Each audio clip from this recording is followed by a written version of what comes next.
भावी पटवारियों को मेरा नमस्कार। मैं हूं दिलीप सिंह चौहान और आपका स्वागत है आज के इस वीडियो लेक्चर के अंदर। इस वीडियो के अंदर अपन बात करेंगे कि पटवारी मात्र 90 दिन के अंदर कैसे बन सकते हैं, क्योंकि आप इस बात को अवश्य जानते हैं कि लगभग कट पिट के अपने पास में 90 दिन हैं और इन 90 दिन में अपनी रणनीति किस प्रकार की होनी चाहिए ताकि अपने को 100% रिजल्ट मिले और रिजल्ट अपना सिलेक्शन के रूप में हो। तो अपन फालतू की बातें यहाँ पे कुछ भी नहीं करेंगे। जो ऑथेंटिक बात है, जो सही बात है बिल्कुल, और जिसको अगर आप फॉलो करते हैं तो पटवारी बन जाएंगे, इस प्रकार की ही बात करेंगे। और खास बात साथियों यहाँ पर ये है कि मैं भी आपको कम्प्लीटली गाइड करूंगा और साथ में आपको सुभाजीत सर का एक वीडियो क्लिप है वो भी गाइड और मोटिवेट करेगा। मैं कुछ बातें ऐसी बताऊंगा तो आपको लगेगा कि सर बता रहे हैं क्योंकि सर इस सब्जेक्ट से हैं, इस प्रकार से हैं, इसलिए आपको थोड़ी नेगेटिविटी आ सकती है। इसलिए मैंने सुभाजी सर का वीडियो क्लिप लिया है ताकि आप खुद मैं जो बात बताऊं वो आपको सही लगे और आप अपने आप में मोटिवेट हो सके, है ना। तो आप पूरा वीडियो जरूर देखें। सबसे पहले अपन इसके सिलेबस पर डिस्कस करते हैं, फिर सुभाजी सर का जो वीडियो क्लिप है वो आपको बताएंगे सर उसमें कि कैसे क्या करना होता है, कैसे पढ़ना होता है, किस पे ज्यादा आपको जोर देना है ताकि वहां से आप ज्यादा नंबर ला सकते हैं, ताकि आपका सिलेक्शन 100% हो। फिर अपन लास्ट में और डिस्कस करेंगे कि किन किन बुक से पढ़ना रहता है, ठीक है ना। तो स्टार्ट करते हैं, देखिएगा। अब यहाँ पर अगर अपन देखें कि सबसे पहले कि राजस्थान पटवार सिलेबस को अकॉर्डिंग अपन बात कर रहे हैं, जिसमें पहला जो भाग है ना, जीके इंडिया लेवल का रहता है इसमें, जिसमें जनरल साइंस है, हिस्ट्री है, पॉलिटी है, ज्योग्राफी है और जनरल नॉलेज और करंट अफेयर जो है जिसमें राष्ट्रीय घटनाओं के बारे में जिक्र हुआ है। और इसका जो वेटेज है वो कितना है, 25% है। उसका वेटेज कितना है, 25% है। और 38 क्वेश्चन आएंगे इसमें से और 76 नंबर के हैं। तो इसका मतलब ये हुआ साथियों कि पर जो क्वेश्चन है वो कितना नंबर का है, 2 नंबर का है। बात क्लियर है। पर क्वेश्चन 2 नंबर का रहेगा आपके। और जो नेगेटिव मार्किंग है वो 1/3 है, मतलब अगर आप 3 क्वेश्चन गलत करते हैं तो एक सही किया हुआ क्वेश्चन भी चला जाएगा।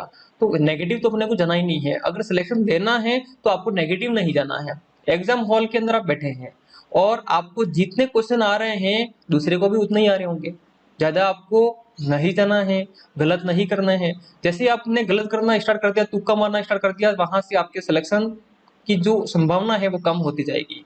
इसलिए कोशिश ये करना ही है आपको कि गलत एक भी नहीं करना है, जितना आया उतना ही करना है, उसमें आपका ही प्रॉफिट रहेगा। अब देखिए यहाँ पर अपन ने देखा कि जो पहला पार्ट है वो कितना है, 25% है। जीके का पार्ट है जो इंडिया लेवल का है। थोड़ा सा अगर अपन आगे बढ़े तो यहाँ पर देखिए भाग 2, जिसमें जीके जो है वो राजस्थान लेवल का है, जिसमें ज्योग्राफी है, हिस्ट्री है, आर्ट एंड कल्चर है और पॉलिटी है। इसका जो वेटेज है वो कितना है, 20% है। और 30 क्वेश्चन आएंगे, कितने नंबर के हैं, 60 नंबर के। बात क्लियर है।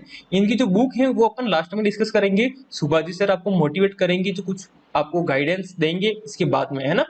अब देखिए थोड़ा सा और आगे अपन बढ़े तो इसका जो भाग 3 है, भाग 3 में क्या है, अंग्रेजी और हिंदी व्याकरण है, जिसका वेटेज है 15% और 22 क्वेश्चन आएंगे 44 नंबर के, ठीक है ना। थोड़ा सा और आगे बढ़ते हैं अपन। तो भाग 4 है जिसमें गणित और क्या है, रीजनिंग है। 30% वेटेज है इसका, 45 क्वेश्चन आएंगे और 90 नंबर के। बहुत सारे आपके क्वेश्चन होते हैं सर इसमें गणित के ज्यादा आएंगे, रीजनिंग के। देखिए सिलेबस दोनों का इक्वल है और बहुत ज्यादा है। लगभग लगभग मान लीजिए 55 मैथ कह सकते हैं तो 45 रीजनिंग कह सकते हैं, या फिर 50-50 दोनों कह सकते हैं। इस प्रकार का रेशियो रह सकता है। वो तो देखिए आपको कंप्लीटली पढ़ना होगा, क्योंकि फर्स्ट बार एग्जाम होने जा रहा है सिलेबस बदलने के बाद में, तो इसलिए अपन श्योर तो नहीं कह सकते हैं कि कहाँ से कितना आ सकता है ना। तो यहाँ पर देखिए नेक्स्ट है 5 भाग सामान्य कंप्यूटर, जिसका जो वेटेज है वो कितना है, 10% है। वेटेज कितना है, 10%। 15 क्वेश्चन आएंगे और 30 नंबर के हैं। साथियों अपन ने देखा कि टोटल जो वेटेज हुआ है 5 भाग के कितना है, 100%। क्वेश्चन कितने हो जाएंगे यहाँ पे आपके, 150 टोटल क्वेश्चन है ना। और यहाँ पर आप देखते हैं नंबर कितने हो जाएंगे, क्योंकि पर क्वेश्चन 2 नंबर का है, 300 नंबर का पेपर हो जाएगा आपका। और यहाँ पर टाइम दिया जाता है आपको 3 घंटे का, इसलिए आप आराम से कर सकते हैं अगर आप प्रैक्टिस कर रहे हैं रोजाना। और मैं आपको यहाँ पर अभी अभी नहीं बोलने वाला हूँ कि आपको किस पर ज्यादा जोर देना है। अब देखिए मैंने बता दिया है आपको कि आपका सिलेबस क्या है, कहाँ कहाँ से कितना वेटेज आ रहा है, कितने क्वेश्चन आएंगे ये अब आपको सुभाजी सर बताएंगे। फिर अपन मिलते हैं कि किन किन बुक से पढ़ना है, ठीक है। तो अब देखिए आप जुड़िए सुभाजी सर से, वो आपको क्या बताते हैं। थोड़ा सा आपको उस पर ध्यान देना है बहुत अच्छी तरह से, क्योंकि वो बातें अगर मैं बोलता तो आपको यूँ लगता कि मैं मैथ्स और रीजनिंग पढ़ाता हूँ इसलिए मैं ऐसी बातें बोल रहा हूँ। सर के मुँह से आप सुनेंगे तो आपको थोड़ा विश्वास हो जाएगा, और आगे मैं इस प्रकार की अगर बातें बोलूँगा तो आपको थोड़ा विश्वास ज़्यादा हो जाएगा, क्योंकि मैं झूठी बातें बोलता नहीं हूँ। जो आपके भले की बात होगी, जो आपके भविष्य को सुधार मतलब भविष्य बनाएगी, ऐसी बातें ही बोलूँगा, क्योंकि मुझे झूठ बोलना, बेवकूफ़ बनाना ऐसी बातें आती नहीं है ना? तो अब आप आगे कंटिन्यू कीजिए और मिलते हैं इसके बाद में। पटवार का जो आपका सिलेबस है, शॉर्ट में बात करूं तो GK and GS, GK and GS, फिर राजस्थान जीके, जीके है, जीएस है, राजस्थान जीके है, फिर हिंदी एंड इंग्लिश है, उसके बाद मैथ एंड रीजनिंग है, और उसके बाद कंप्यूटर है। ये एक बड़ा पोर्शन है जो 45% भाग को कवर करता है, यानी अकेला जीके 45% भाग को कवर करता है, और हिंदी और इंग्लिश दोनों मिलकर 15% भाग को कवर करती है। और उसके बाद में मैथ और रीजनिंग भी बहुत बड़ा पोर्शन कवर करती है। मैथ और रीजनिंग अगर टोटल देखें तो 30% भाग को कवर करती है, और कंप्यूटर है वो 10% भाग को कवर करता है। ये एक पोर्शन है। अब पढ़ाई के दो तरीके हैं। एक तो ये होता है कि जो ज्यादा नंबर का उसे पढ़े, कम नंबर वाले पे कम ध्यान दे। एक ये होता है कि मेरा जो पक्ष मजबूत है उसको मैं छोड़ दूं, दूसरा पढ़ूं। और एक ये भी तरीका है, जो पक्ष मजबूत है उसको और मजबूत कर लूं, और जो कमजोर है उसको छोड़ दूं। अब क्या ऐसा भी है कि किसी भी सब्जेक्ट में पूरे में से पूरे नंबर लाए जा सकते हैं? जीके में दुनिया का कोई बादशाह नहीं ला सकता। जीके कैसा है, जीके का अध्यापक भी पेपर देने जाए तो वो भी पूरे में से पूरे नहीं ला सकता, क्योंकि ये सब्जेक्ट ही ऐसा है। लेकिन जिस बंदे को मैथ आती है, जिसको रीजनिंग आती है, भाई साहब वो दावे के साथ पूरे में से पूरे नंबर ले सकता है। अब जिसको मैथ रीजनिंग आ रही है उसे लगता है कि हाँ जिसको आती है ना वो पूरे में से पूरे करेगा, उसे सिर्फ अभ्यास की जरूरत है। और जिसको मैथ रीजनिंग आ रही है उसके पटवारी में बहुत अच्छे चांसेस बनते हैं। पटवारी में सिलेक्शन का सबसे बड़ा आधार हो जाता है ये। क्यों? क्योंकि इसमें कोई 30 मार्क का नहीं हो सकता, कभी नहीं हो सकता इसमें। भलाई आपके अध्यापक जैसे हम पढ़ाते हम देने जाओ, भलाई दावे के साथ नहीं कह सकते कि सब में से सबसे हम कर देंगे, नहीं कर सकते भैया, कोई नहीं कर सकता। लेकिन एक मैथ का टीचर या मैथ का एक स्टूडेंट दावे के साथ कह सकता है कि सर मैं इसमें पूरे में से पूरे लेके आऊंगा। तो फिर ये जिसने मजबूत पक्ष बना लिया ना, उसे फिर ज्यादा टेंशन की जरूरत नहीं है। उसे फिर इस पोर्शन को तैयार करना है, क्योंकि ये भी बहुत बड़ा पोर्शन है। लेकिन अब इस पोर्शन पे डिपेंड ये करता है कि आप गहराई का कोई अंत नहीं है। अब इंडियन हिस्ट्री की बात करें, स्पेशल गांधी जी पे किताब लगती है, अशोक पे किताब लगती है स्पेशल, कितना पढ़ लोगे आप? राजस्थान की हिस्ट्री की बात करें, महाराणा प्रताप स्पेशल किताब लगती है, मेवाड़ के एक एक शासक पे किताब लगती है, मारवाड़ के इतिहास की हीरानंद ओझा जी की इतनी मोटी किताब है, 2 भाग है, कितना पढ़ लोगे? तो फिर इसमें भी आप ज्यादा मत भटको। सबसे बड़ी गलती होती है स्टूडेंट की कि वो ये चाहता है कि मैं इतना पढ़ लूं, सारा में मेरे को नहीं बहुत सारा पढ़े। अरे नहीं पढ़ सकता, जीके में कोई अंत थोड़ी है। तो आपके पास जो भी गाइड है, कोई गाइड हो, इससे कोई फर्क नहीं पड़ता, उस एक को ही पढ़ लो 2 बार 3 बार 4 बार, क्योंकि गहराई का कोई अंत नहीं है। जीके का कहीं कोई अंत नहीं है। मौर्य काल पे स्पेशल है, सिंधु घाटी पे स्पेशल, हड़प्पा पे स्पेशल किताबें लगती है। तो आप कितना पढ़ लोगे? तो ये मान लो कि एक गाइड से आप पढ़ते हो, उससे बाहर आए तो किसी के बाप को नहीं आएगा, टेंशन लेने की जरूरत नहीं है। तो जीके के अंदर तो आप इतना ही करो, जीके साइंस की स्पेशल बुक ले आओ, चाहे हिंदुसेंट की भी आती है स्पेशल इतनी मोटी, या फिर और राजस्थान की बहुत सारी एग्जाम, आप किसी ले आओ, कोई फर्क नहीं पड़ता इसी से। कोई गाइड ले आओ, सब एक जैसी है, सब में राम कहानी वही है, घुमा फिरा के, किसी में एक बात कम है, किसी जैसे आप मेरे पास हिस्ट्री पढ़ो, फिर किसी दूसरे अध्यापक के पास पढ़ो, क्या अंतर आ जाएगा? या तो मेरी कोई एक बात एक्स्ट्रा बता दूंगा, या फिर वो कोई एक बात एक्स्ट्रा बता देगा, और कोई अंतर नहीं आता। सब अध्यापक जिस प्रकार सारा मैटर बराबर करवाते हैं, वैसे ही सारी गाइडें एक बराबर ही, किसी में 2 लाइनें कम है, किसी में 2 लाइनें ज्यादा है। तो सेपरेट बढ़िया तरीके से ये पोर्शन मैथ रीजनिंग वाले बहुत अच्छा अगर इस पे ढंग से ध्यान दे ले, क्योंकि उनका ये पोर्शन तैयार है। और जिस बंदे का ये पोर्शन तैयार नहीं है, भाई साहब इस पोर्शन को स्पेशल तैयार करो, क्योंकि ये एक ऐसा पोर्शन है जिसमें आप पूरे में से पूरे नंबर ला सकते हो। आपकी औकात चाहिए। पीछे के आए हुए पर्सन और ज्यादा, क्योंकि मैथ रीजनिंग एक ऐसा सब्जेक्ट है जिसपे ज्यादा अध्ययन करोगे उतना ही ज्यादा आपको फायदा होगा। अब बात आई हिंदी इंग्लिश को कहीं करा गुरुजी, इंग्लिश में तो न्यू ही गरीबी है मारे, बिल्कुल है, सगड़ा गरीबी है। लेकिन आप ये तो देखो कि इंग्लिश में टॉपिक क्या दे रखे हैं। उसने मात्र 4 टॉपिक दिए। एक टॉपिक पैसेज का है। अगर आप अच्छे टीचर से पैसेज, अगर पैसेज गद्यांश पैसेज में से अगर प्रश्न निकालना एक अच्छे टीचर से सीख लोगे ना, तो एक पोर्शन तो तैयार है आपका। तो फिर 2 टॉपिक है, एंटीनिम साइनोन, वो रटने वाले टॉपिक है। मुहावरे लोकोक्ति है, वो समझने वाला है। तो 4 ही तो टॉपिक है, कोई लंबी, उसमें आप 2 को अगर लेकर 2 को छोड़ देते हो तो भी आपको, क्योंकि मेरिट कोई सो नहीं जाएगी। पटवारी की मेरिट भी 70 के लमसम रहेगी, ये नहीं सो नहीं जाएगी, कभी नहीं गई। क्यों? क्योंकि पटवार का जीके जो है ना वो अधीनस्थ बोर्ड लेता है दोस्तों। अधीनस्थ बोर्ड का जीके जो है ना वो आरएस से भी खतरनाक आता है। पीछे का पेपर उठा के देख लो, तुम्हें पता चल जाएगा। अच्छे अच्छे टीचर नहीं कर पाते।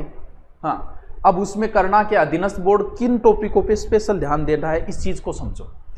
एक तो आप स्पेशल पेज बना लो एक अलग से, और उस पेज में जो भी कोई तारीख आए, भला किसी की तारीख आई, जैसे हल्दी घाटी युद्ध की तारीख आ गई, खानवा युद्ध की आ गई, आरपीएससी की स्थापना की आ गई, अधीनस्थ बोर्ड स्थापना की आ गई, राजस्थान राज्य पथ परिवहन निगम की आ गई, सारी तारीखें एक जगह लिखो।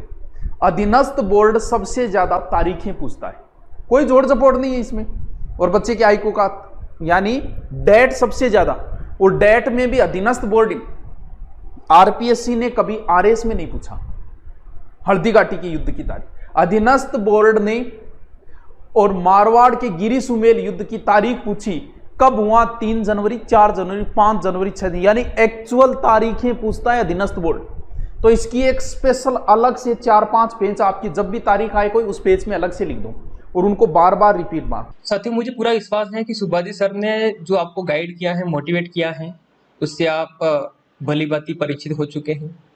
अब यहाँ पर मैं आपको बता देता हूँ। अब यहाँ पर देखिए साथियों कि भाग 1 और 2 के लिए बात करते हैं अपन। इसके लिए बुक्स कौन कौन सी पढ़े अपन।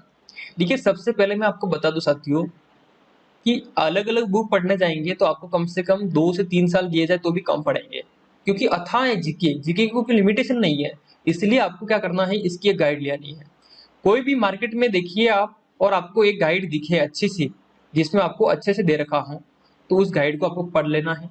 क्योंकि आप जानते हैं कि सुभाजी सर ने बताया है कि इसका जो जीके आता है वो आरएस से भी हाई होता है, मतलब इसका लेवल हाई होता है। आरएस जो एग्जाम होता है उससे भी इसका लेवल हाई होता है, क्योंकि इसका जो पेपर है वो अधीनस्थ करवा रही है। ठीक है ना। तो सर ने आपको अच्छी तरह से बता रखा है, मुझे बोलने की जरूरत नहीं है। फिर भी मैं आपको बता देता हूँ कि आपको एक गाइड लेनी है, उसको कम से कम 4 से 5 बार उसको पढ़ लेना है। जीके के लिए बात कर रहा हूँ मैं, पहले भाग और सेकंड भाग के लिए आपको एक गाइड लेनी है, उसको कंप्लीटली 4 से 5 बार रीडिंग मारनी है। बिल्कुल रीडिंग मारनी है, जैसे अपन पहले दूसरी क्लास में होते थे ना कि सर कहते हैं कि बच्चा खड़ा हो जा, फिर उसको पढ़ना स्टार्ट कर, वैसे ही पढ़ना आपको। विश्वास कीजिएगा, जैसे ही आप 4 से 5 बार पढ़ लेंगे आपको मुंह पे हो जाएगा सब, ये गारंटी है बिल्कुल मेरी ओर से। लेकिन आपको 4 से 5 बार पढ़ना होगा। अब इसका देखिए, जो आपका परसेंटेज कवर होगा वो कितना है, 45%। बात क्लियर है, इससे कवर हो जाएगा। अब देखिए, करंट अफेयर्स के लिए वो ये इसी के अंतर्गत है। और करंट अफेयर्स के लिए बात करें तो आप एक काम कर सकते हैं, मूमल ला सकते हैं, मूमल ले आइए, या फिर क्रोनोलॉजी ले आइए। और ये आप एक काम कीजिए, देखिए अगर आप 2020 का कुछ पढ़े कि ये कोरोना कब आया था और ये सब जो महामारी वगैरह सब है, कुछ खास खास बातें होगी वो तो अलग बात है, लेकिन आपको कम से कम 2021 से अभी एग्जाम तक जो कंप्लीटली करंट अफेयर्स हैं, करंट नॉलेज है, उसको तो पढ़ना ही है। क्लियर बात है। और इससे पहले पढ़ते हैं, अच्छी बात है, लेकिन आपको ध्यान देना है, जैसे सुभाजी सर ने बताया है वैसे, कि जो स्कोरिंग, मतलब जिसमें आप स्कोर कर सकते हैं, स्कोरिंग सब्जेक्ट है, उस पर थोड़ा ज्यादा ध्यान देना है, ताकि आपका जो सिलेक्शन है वो 100% हो सके। उम्मीद है कि आप इसे फॉलो करेंगे, है ना। देखिए, अब बात करते हैं हिंदी के लिए। देखिए, हिंदी आप किससे पढ़े, इसके लिए बात करें आप, तो आपको मैं बता दूं कि राघव प्रकाश की बुक आती है। राघव प्रकाश सर की एक जो बुक आती है हिंदी के लिए, इसमें जो टॉपिक है उसमें आप सिलेक्ट कीजिए। स्पेशल पटवार की नहीं आती है, राघव प्रकाश टोटल हिंदी की आती है, तो इसीलिए आइएगा आप। आपके आगे आने वाले जो एग्जाम है उसके लिए भी काम आ जाएगी, आपके छोटे भाई बहन हैं उनके भी काम आ जाएगी। तो राघव प्रकाश की जो हिंदी बुक आती है ना, उन सर की बुक ले आइए आप, और उसमें आपके जो पटवार के सिलेबस के अंदर टॉपिक हैं उनको सेलेक्ट कीजिए और उसको पढ़ना स्टार्ट कीजिए, उससे बाहर कुछ भी नहीं आएगा। तो मैं तो ये मानता हूँ कि हिंदी के लिए जो राघव प्रकाश सर की जो बुक है वो बेस्ट है, इससे बेस्ट कुछ भी नहीं है। और कंप्यूटर के लिए देखिए, कोई भी आप बुक ले आइए, इसकी गाइड ले आइए, कोई भी ले आइए आप। जैसे कि अगर आरबीडी की लाते हैं तो आरबीडी की बुक अच्छी आती है इसकी, या फिर आरएससीआईटी की जो पुराने पेपर हैं वो ले आइए। और कुछ कुछ इसमें आरएससीआईटी है ना, सही लिखा है, ठीक है।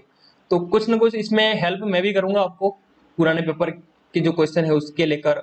थ्योरी तो नहीं करा पाऊंगा, लेकिन जो भी है मेरी ओर से जो भी हेल्प बनेगी मैं जरूर करूंगा, क्योंकि मैं खुद चाहता हूं कि आपका सिलेक्शन हो और आप मुझे याद करें उस समय कि सर मेरा सिलेक्शन हो गया। बाकी मुझे कुछ भी नहीं चाहिए। मैं ये नहीं कहूंगा आपको कि आपका सिलेक्शन हो जाएगा तो आपको जो पेमेंट होगा वो मुझे देना, कोई देता नहीं है ऐसे, और ऐसा होता नहीं है। सिर्फ आप याद कीजिएगा मुझे और मुझे सपोर्ट कीजिएगा, क्योंकि ये सब आपके लिए कर रहा हूं मैं, जो समय निकल रहा है वो आपके लिए है। क्योंकि आपको बता दूं साथियों, आपने देखा होगा कि लंबे समय से मेरी क्लास नहीं आ पाती है। इसका एक रीजन है क्योंकि मैं खुद भी कंपटीशन एग्जाम की तैयारी कर रहा हूँ। यहाँ पे एक बात आपके सामने रख रहा हूँ ताकि क्या इससे आप मोटिवेट हो। देखिए, मैं खुद भी मैथ्स रीजनिंग पढ़ाता हूँ, अदर सब्जेक्ट भी मैं पढ़ा सकता हूँ, लेकिन अगर देखिए साथियों, आप खुद, जैसे कि मैं तैयारी कर रहा हूँ, अगर मुझे सिलेक्शन लेना है तो मुझे खुद को भी तैयारी करनी पड़ेगी। मुझे खुद को समय देना होगा, तब जाके मेरा सिलेक्शन होगा, नहीं तो नहीं होगा। ये एक रियलिटी है, समझ रहे हो आप? तो मतलब मुझे सिलेक्शन लेना है तो मुझे पढ़ना होगा। तो मुझे पढ़ना पड़ रहा है, मैं पढ़ रहा हूं, तो फिर आप क्यों नहीं पढ़ सकते? बात समझ में आ रही है? आप क्यों नहीं पढ़ सकते? तो मैं पढ़ रहा हूँ, मेरी सब्जेक्ट कुछ कुछ कंप्लीट है, फिर भी मैं पढ़ रहा हूँ, इतनी मेहनत कर सकता हूँ मेरे खुद के लिए, है ना, मेरे खुद के लिए, आपके लिए नहीं। तो मैं पढ़ रहा हूँ तो आपको भी अपने लिए, अपने पेरेंट्स के लिए पढ़ना होगा, ये है। इसीलिए आप कभी कमेंट्स करते हैं, मैं बड़ा दुखी हो जाता हूँ कि मैं आपके लिए इतनी मेहनत करता हूँ, फिर भी आप इस प्रकार की भाषाओं का प्रयोग करके कमेंट्स करते हैं। लेकिन एक दो कमेंट्स करते हैं, बाकी सबके लिए मैं मेहनत करता हूँ। तो जो एक दो कमेंट्स करते हैं मेरे शुभ चिंतक हैं या जो भी है वो इस प्रकार के कमेंट्स नहीं करें, क्योंकि अच्छी बात नहीं है, क्योंकि मैं ऐसे कुछ एक्शन लेना नहीं चाहता। तो आपको अगर कोई समस्या है तो मुझे इंस्टाग्राम पर डायरेक्ट मैसेज करें कि सर ऐसी दिक्कतें हैं और आपका ये सपोर्ट चाहिए, तो मैं खुशी खुशी करने के लिए तैयार हूँ, है ना। मुझे कोई पैसों की लालच नहीं है, कभी रही नहीं, ना है ना इससे कुछ होता है। उससे ज्यादा तो मैं खर्च कर लेता हूँ आपके लिए, ठीक है। तो मैं आपको बता दी बात कि मैं खुद कंपटीशन एग्जाम की तैयारी कर रहा हूँ, मेरे पास में समय कम है, समय नहीं मिलता है, जिसके कारण मैं आपके लिए क्लास रिकॉर्ड नहीं कर पाता हूँ, नहीं दे पा रहा हूँ। लेकिन कोशिश करूंगा कि मैं आपको मैथ्स और रीजनिंग के जो टॉपिक हैं, जो अच्छे से स्कोरिंग टॉपिक हैं, वो मैं पढ़ा सकूं। लेकिन कब पढ़ाऊंगा? जब इस वीडियो के ऊपर 10 के मतलब 10,000 लाइक मिल जाएंगे। साथियों, ये आपको करना होगा, आपके लिए समझें या फिर मेरे लिए समझें, बात तो एक ही है। आपको अगर 10,000, इस वीडियो के ऊपर अगर 10,000 आपने लाइक करवा लिए तो आपको मैं फ्री में यूट्यूब पर मैथ्स और रीजनिंग पढ़ाऊंगा। स्कोरिंग सब्जेक्ट हैं, स्कोरिंग टॉपिक हैं, उनको मैं पढ़ाकर आपकी नैया पार करवाऊंगा। और आप खुद जानते हैं कि मैं मैथ्स सिखाता हूं, मैं रीजनिंग सिखाता हूं, मैं पढ़ाने की कोशिश कभी नहीं करता। पढ़ाने की कोशिश इसलिए नहीं करता कि उसमें फॉर्मेलिटी हो सकती है, और फॉर्मेलिटी मेरे से होती नहीं, इसलिए मैं सिखाने की कोशिश करता हूं ताकि आप 100% रिजल्ट दे सके, ठीक है। तो आपको ये काम करना है, अगर मैथ्स रीजनिंग पढ़नी है तो आप कर सकते हैं। मुझे पता है कि विद्यार्थियों में इतनी शक्ति है, वो कुछ भी कर सकते हैं। तो ये आपको अपने लिए, मेरे लिए, किसी के भी लिए लेकिन करना है, अगर पढ़ना है तो। क्योंकि मैं कोर्स ला नहीं रहा हूँ, मैं सिर्फ कह रहा हूँ आपको यूट्यूब पर फ्री में पढ़ाऊंगा, आपको 10,000 लाइक करवाने हैं वीडियो को, ठीक है। अब देखिए, बात करते हैं कि गणित और रीजनिंग के लिए बुक। देखिए, कोई भी का मैथ्स और रीजनिंग की एक गाइड ले आइए, गाइड ही कहूंगा मैं, बुक सेपरेट नहीं कहूंगा, गाइड ले आइए, उसकी प्रैक्टिस कर दीजिए।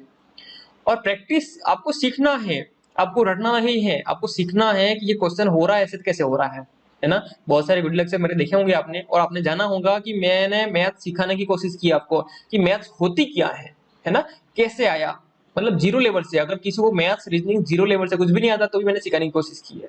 तो इसी विश्वास के साथ में एक बार फिर मैं आपको कह देता हूँ कि ये जो मैंने रणनीति बताई है आपको, उसको आप फॉलो करेंगे। सुभाजी सर ने जो बताया है किस किस विषय पे जोर देना है, कैसे पढ़ना है, उस पर भी आप मनन करेंगे। और अपने पिताजी, अपने खुद का, परिवार का, समाज का नाम रोशन करने के लिए आप कड़ी मेहनत करेंगे। और इस सफलता को हासिल करेंगे। इसके साथ में आपके बहुत सारे क्वेश्चन होते हैं जिस पे भी अपन बात करेंगे, जैसे कि अपने बात की अभी तक कि पटवारी बने मात्र 90 दिन में, इस पे बात कर ली है कि 90 दिन है और 90 दिन के अंदर आपको ऐसे पढ़ना है कि जो आप गाइड लाए हैं उसको 4 से 5 बार पढ़ेंगे तो डिवाइड कीजिए।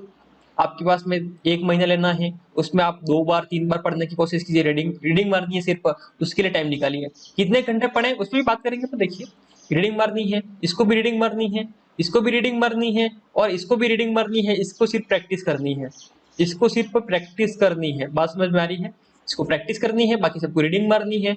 तो आप क्या करें, जिनको आप रीडिंग मार रहे हैं तो मॉर्निंग का समय रखिए। आप 3 बजे उठिए, 3 बजे से उठकर रीडिंग मारना स्टार्ट कीजिए और कम से कम 7-8 बजे तक आराम से 5 घंटे की रीडिंग मार सकते हैं, है ना। रीडिंग मारनी हो, आप सुबह उठिए, अच्छे से आपको दिमाग में फिट होगा। और खास बात, अगर आपको सिलेक्शन लेना है, खास बात बताऊं मैं आपको कि आपको अगर सिलेक्शन लेना है तो आप सोशल मीडिया से दूर रहिए। व्हाट्सएप, टेलीग्राम, ये सभी जो है, यूट्यूब वगैरह सभी से सिर्फ पढ़ना हो। एक टाइम फिक्स कीजिए कि इस टाइम में मुझे पढ़ना है, टेलीग्राम पे देखना है, ये करना है, वो करना है। तो उसके लिए फिक्स टाइम होना चाहिए। उसके बाद आपका मोबाइल स्विच ऑफ होना जाना चाहिए, बंद होना चाहिए। अगर इस प्रकार की आप फॉलो करते हैं तो ही आपका सिलेक्शन होगा। क्योंकि अगर आपका माइंड डाइवर्ट है कि मैं ये देख लूं, मैसेज आया होगा, इसका आया होगा, ये होगा, वो होगा, तो फिर आप भटक सकते हैं, आपकी सफलता आपसे दूर हो सकती है। तो आपको पहले, सबसे पहले सोशल मीडिया से दूर रहना है। बात क्लियर है? देखिएगा, फिर मैंने क्या कहा आपको, इनको रीडिंग मारनी है और गणित और रीजनिंग को आज से जितने भी आपके पास समय है, 2 महीने 3 महीने, तब तक पर डे 2 घंटे इनको देना ही है। अगर आपको पूरे वजह पूरे नंबर लाने हैं, दिन के 2 घंटे देने हैं, 1 घंटा गणित को, 1 घंटा रीजनिंग को। इसके अलावा आप 10 घंटे दें, 12 घंटे दें, इन सभी को देना है। और इन सभी में आपको कुछ भी नहीं करना है, रटने की कोशिश नहीं करनी है, रटने की कोशिश नहीं करनी है, सिर्फ रीडिंग मारनी है। आपको सिर्फ रीडिंग मारनी है। कोई भी गाइड ले आओ, फिर उसे रीडिंग मारना स्टार्ट कर दो। आपका सिलेक्शन नहीं होगा तो मुझे आप कॉल करके जरूर बोल देना कि सर मेरा सिलेक्शन नहीं हुआ, आपने कहा वैसे ही किया। मैं जैसे कह रहा हूं वैसे करना होगा, मेहनत करनी होगी, तब जाके आपका सिलेक्शन होगा। सिंपल सी बात है। 3 महीने हैं, किस बुक से पढ़े, बात हो गई इस पे भी बात हो गई अपनी। अब बात करें कितने घंटे पढ़े, मैंने बता दिया है, 2 घंटे तो आपको मैथ्स रीजनिंग को देने ही है। इसके अलावा देखिए, कम से कम 6 घंटे तो आपको इसको देने पड़ेंगे और आधा घंटा पर इसको मान लो और 1-1 घंटा इसको। कम से कम आपको 12 से 14 घंटे पढ़ना ही होगा अगर पटवारी बनना है तो। एक काम कीजिए कि आप सुबह उठिए 3 बजे, 3 से 8 पढ़ सकते हैं आराम से। 5 घंटे यहाँ पर हो गए आपके अच्छे से। फिर आपने कुछ काम किया, खाना वाना खाया, फिर 10 बजे से पढ़ने बैठ जाइए। आप 3 बजे से पढ़ सकते हैं। फिर 3 बजे सो जाइए आप। फिर 3 से मतलब 5 बजे सो गए तो 5 से फिर पढ़ना स्टार्ट कीजिए। फिर रात को आप लगभग 9-10 बजे तक पढ़िए, है ना। तो इस प्रकार से बहुत सारा टाइम हो गया। 5 घंटे यहाँ पे हो गए, 5 घंटे यहाँ पे हो गए हैं और 10 से 3 मतलब बहुत सारा टाइम मिल गया आपको। इसमें बहुत सारे क्या ऑफिस वर्क भी होंगे, हाउस वाइफ भी होंगे, तो वो अपना टाइम मैनेज कर सकते हैं। कम से कम आपको 10 से 12 घंटे पढ़ना ही पढ़ना है ना। मैंने जैसे कहा है वैसे पढ़िएगा, श्योर आपका 100% सिलेक्शन होगा। इसी उम्मीद के साथ में जय हिंद, वंदे मातरम। मिलते हैं अगली क्लास में। कब? जब 10,000 लाइक हो जाएंगे वीडियो पर। ओके।